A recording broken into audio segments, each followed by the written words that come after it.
Actually first time CBN గారిని కలిసింది US లో. జనరలీ ఆయన ఏంటంటే స్టేట్ కి బిజినెస్ తీసుకురావాలి అనే ఇంటెన్షన్.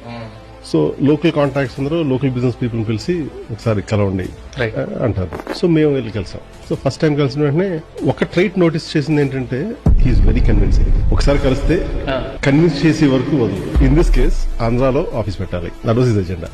జాబులు తీసుకురావాలి. We like his drive. CBN గారు ఇన్వాల్వ్ అయితే తర్వాత బ్యాక్ ఎండ్ ఏమో లోకేష్ గారు కూడా ఆన్ గోయింగ్ కాన్వర్సేషన్. దాంతో యూఆర్ కమిటెడ్. ఒక్క విజనరీ ఒకసారి ఆల్రెడీ ప్రూవ్ చేశారు 2000 ఆ టైంలో. And I was one of the beneficiaries of that. Now అదే రిపీట్ చేస్తా ఉంటే సపోర్ట్ అనిపించింది. పొలిటీషియన్స్ లో ఈ టెక్నాలజీ అండర్స్టాండింగ్, మ్యాక్రో అన్నాటికి సరైన అండర్స్టాండింగ్ ఉన్న వాళ్ళు చాలా మంది తక్కువ. And back in late 90s, he saw the vision where India can be. Now he has the same fire now. అందుకని we said, okay, we want to support him. We started supporting him.